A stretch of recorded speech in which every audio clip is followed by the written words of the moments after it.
Oh my gosh, we have Debbie Herrera. Oh, Debbie Herrera, one of our favorite people on the planet. She is the HR leader at Colorado Housing and Finance Authority, Also known as CHFA, for those CHFA, of you in the know. who like to use the acronym. Everybody loves an acronym. I do. Yeah. Yes. Well, we're really glad to have you, Debbie. Welcome. Yes, indeed. Thank you so much. It is always a pleasure to be in the presence of you two. Oh, that's good. I like that Nothing hand but a waving little too. bit of Yes. Yeah. So I would love, because I mean, we know about your business because you've been clients of ours for a long time. What would you like people to know about what CHFA does, just kind of at its core, and how it shows up in the community? Yeah. So I would always say at its core is that we finance the places where people live and work. I mean, or another thing that I always say, which is not approved by marketing. So let me just say this, which is that we are a lender with a heart. Mm. So we are a mission-based lender. So we serve the state of Colorado in three ways. First, in first-time home buyers. So we work with a network of lenders across the state through down payment assistance, first-time home mortgages. The second place that we play a role is working with developers across the state in multifamily. So when you see an apartment complex, you're just driving along the state, that could have been helped, CHFA may have been a role in that development. So we're one of many lenders who could play a part in making sure that that works, both at affordable, from an affordable home point of view, from affordable rent or mixed income. Wow. And the third way that we work is in in business finance. So small businesses, Main Street, Colorado. So we administer a lot of the programs throughout the state to make sure that those funds get to small businesses. So Awesome. So we do both affordable housing and economic development. That's good. This is a long form loan application request. Yes. So if you could put in a good, you could just move up to the top of the list. Would be great. Actually, I was gonna say, it is insane. You need some down payment assistance. Yes, exactly. I live with her. I need a lot of assistance. He does. And also, I was thinking more about our kids. I'm like, it is really hard. We didn't buy our first home until we were in our 30s. And had help even from family at that point. And so you may see the applications of both of our children.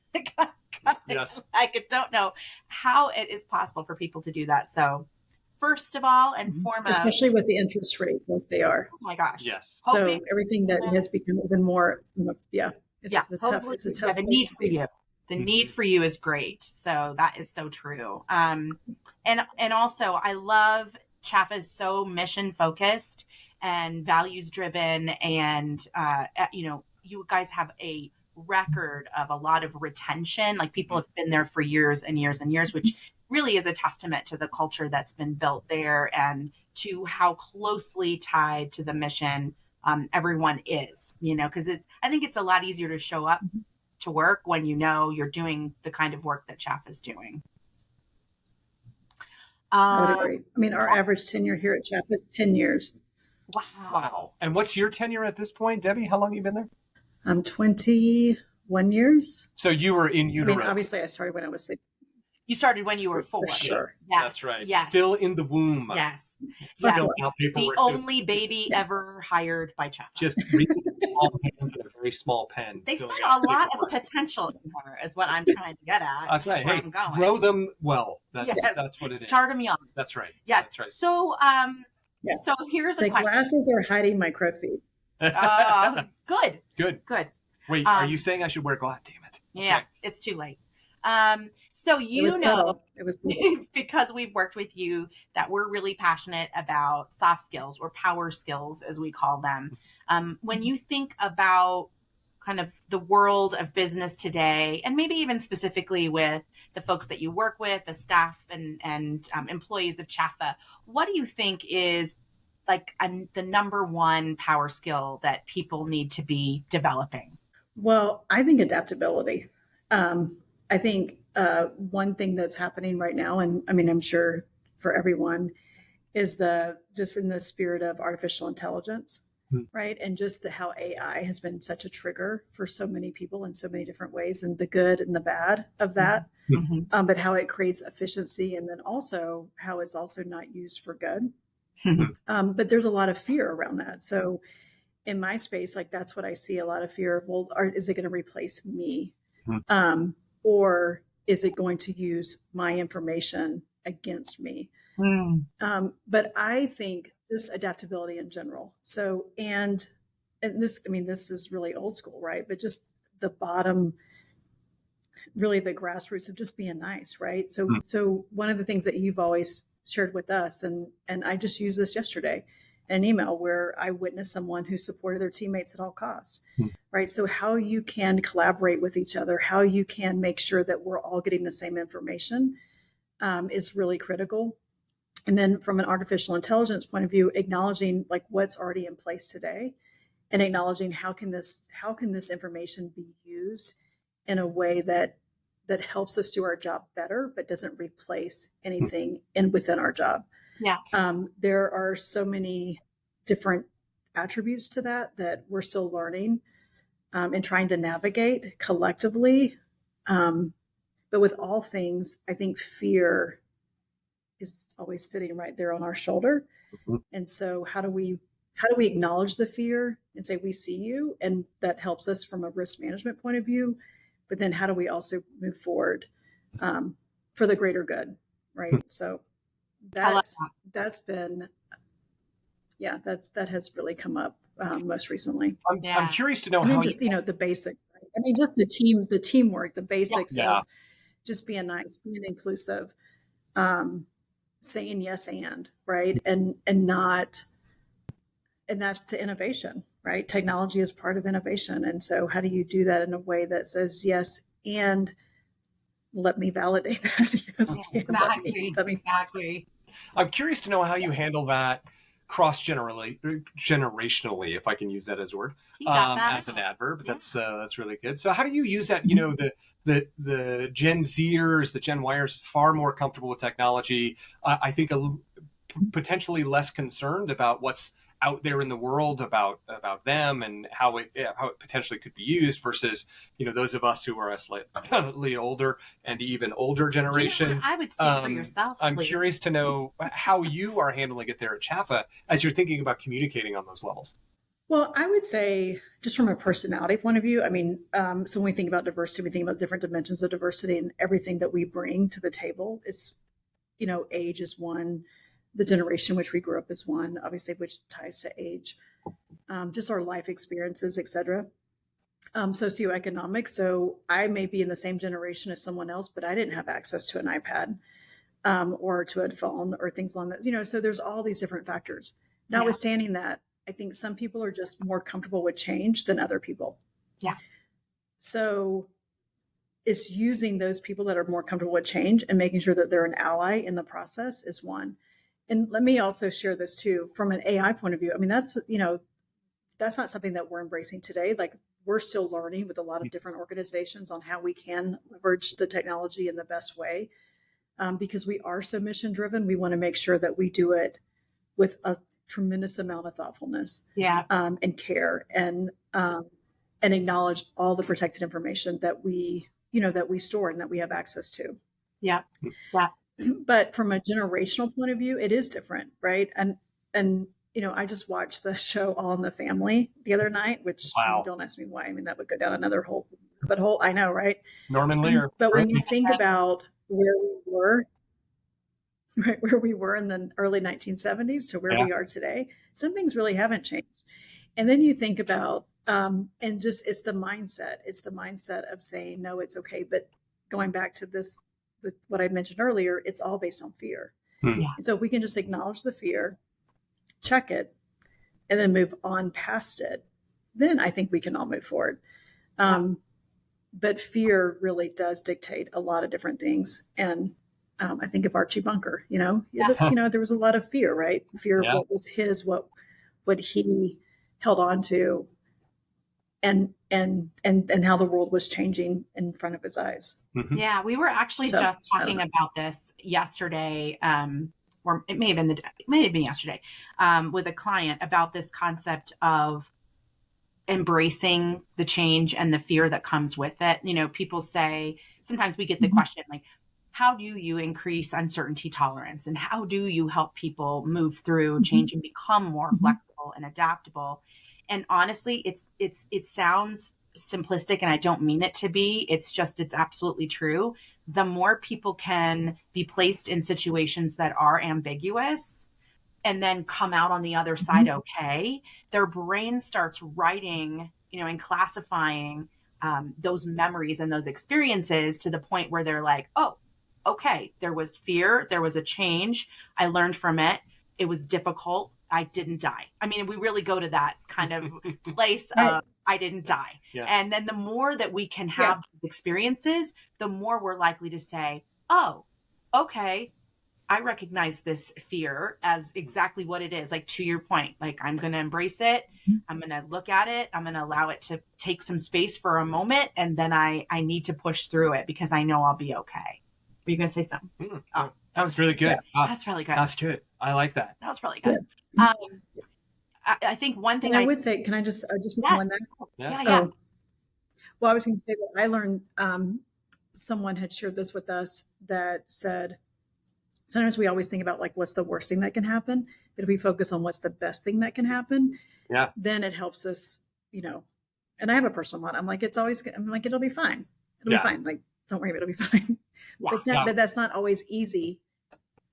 No. To know and to have faith. That we used to tell our son, who was a wrestler when he was in high school, and it was the difference between wrestling not to lose and wrestling to win. Those are very different mindsets. Yeah. And many times, or Jack, I hope I don't get an F. That's right. Instead, I want to get a good grade. I'm going to get a good grade. It's this concept of looking out and going, I am trying not to get the worst thing to happen to me, as opposed to I'm trying to get the best thing to happen to me. It's such a shift in the way you think that it can have a huge impact on your success, because then you're manifesting what you want as opposed to what you don't want. I actually really appreciate you saying that, that whole phrase of, instead of thinking about what's the worst that could happen, because I think that we've been conditioned to do that. At least I know in my generation I have. Instead, thinking about what is the best case scenario? What would make this good for you, for us, for the business, for the people that we serve, our communities, et cetera. That's really the focus. So yeah, I mean, I think becoming more flexible and adaptable really is about vulnerability, and it's about embracing and facing that fear, as hard as it is. And to your point earlier about the support your teammates at all costs, you need a team to help you through that. You need to see it in other people, as opposed to, it's like someone like Archie Bunker. You could say, well, they're just, a racist, or they're just a bigot, or they're just this. And they are. There's a lot of that going on. And there's also at the very core, a very afraid, person who's trying to own everything and stay on top of everything and control everything. And so I think it's easier to be empathic if we understand as a team that we are dealing with it in very different ways. Someone like you or me, we're like, all right, let's go. Let's try it out. It's going to be great. And then other people are just like, no, my job, I mean, that's a real fear right there. That's a real fear. Yeah. What are the biggest and challenges? Empathy is. Sorry. Yeah. Go ahead. Yeah. No, go ahead. No, that's it. Yeah. What are your biggest challenges ahead at this point, Debbie? What do you see from a CHFA, from a staffing, from a technology? What are the things coming down the pipeline that you're like, ooh, we got to prepare for, or we need to be ready for this? Well, I think for us, I mean, we're still living very much in a virtual world, right? So a lot of companies went hybrid, and we were like, well, we were hybrid pre-COVID. And now I would say that we're more virtual than hybrid. Wow. And so for us, one of our biggest challenges is to figure out a way to navigate the in-person connections and to celebrate those when the flexibility of being at home and being virtual is such a gift too. Yes. And so how do we continue to be able to share ideas in a way that I can just video call somebody as if I'm just going down the hall. Yeah. Mm-hmm. So that behavior still hasn't quite caught on yet. Yeah. And so I think that's still a challenge for us. So for us, we have very high tenure, which means that we are we are 3 to 5 years out where a large population is ready to retire. And so from a knowledge management point of view, that's one of the things that we're looking at is how do we, we implemented sabbatical. So how do we, which has been a really good test for us on, here's a lot of high tenure individuals who have a lot of information that is right here, which also goes back to fear, right? I'm the expert. So how do we de-celebrate, if that's not a word? I have my sister sitting here right now. Like, that's not a word. So how do we undo the celebration of, oh my gosh, you're amazing. You're our subject matter expert, and really elevating that to, oh my gosh, that's so great that you so willingly share all this information that's here with all these different people. Oh, yeah. Without fear of being, you're no longer the subject matter expert. And so the vulnerability of that, if I share everything, then what does that mean for me personally? Mm-hmm. So that is a challenge that we move into 2024 with is helping people see what happens when you hoard all this knowledge and you've been acknowledged and you've been rewarded for that to try and to create a different narrative around it. Oh my gosh. Still honoring their knowledge, but honoring the sharing of that knowledge. So that's really what 2024 will be about. It's about the decoupling of those two things, right? The celebration and the knowledge. I know, right? I like words. I like words a lot. So words. I actually think you're onto something. Every time we see organizations that celebrate that hoarding of knowledge and that ownership, and it feels like gatekeepers, right? I'm a gatekeeper to this information or this business unit or this part of the business.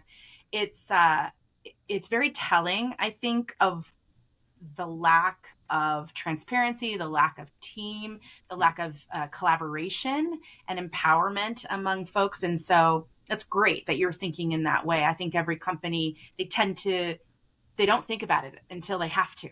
And, when they're faced with either someone leaving abruptly who had a wealth of knowledge, or a situation where they've grown so much that now, that one person can't carry the load. And that one person still needs to do the job and transfer knowledge. And that's, that's not an easy thing to do. Right. All right. Our final two questions for you, Debbie. And they're opposite sides of the coin. All right. So the first thing is, they're similar to the same side of the coin. What are you looking forward to business-wise? And what are you looking forward to personal-wise for 2024? And you can start with whichever one you like. Yes, do whatever one you're happiest. We're going to lean in.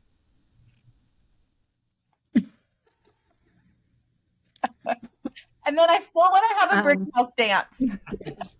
I would say from a business perspective, I think that, we're in such a great place, right, organizationally. And thank you to Proposition 123 that we have all this we have a tremendous amount of funding that is going to be deployed across the state. And just recognizing that and the challenges that we face today, right? So from an economic point of view, there's so many individuals who unfortunately, are getting laid off.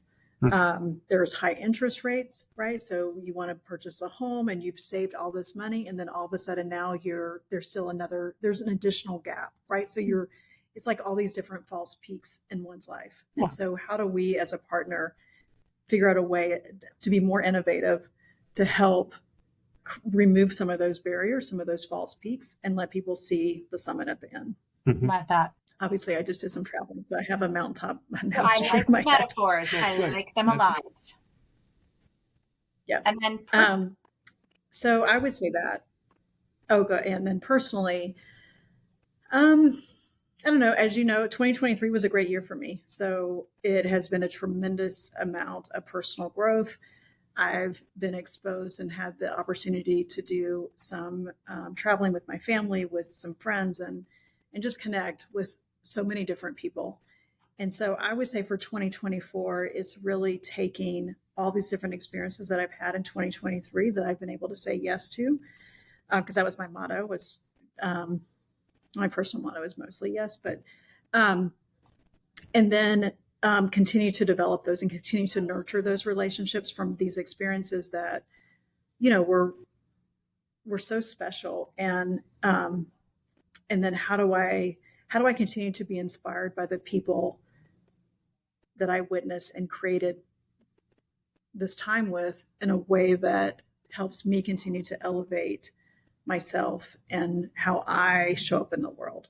So I would say just continue to observe and, honor all of 2023 and use that as my springboard for 2024. That's good. And as a secondary springboard, because you have a brick background and we have a brick background, we're going to ask you to dance with us as we sing Brick House, because she's a brick mama house. She's my day. Just letting it all hang out. Debbie Herrera, you are awesome. Thank you so much for being our guest. We are so honored and so thrilled you were here. Thank you, dear friend. And thank you for all you're doing with CHFA and how you show up for the community and the people you serve, as well as being a great partner of ours. Yep. Mwah. Take care.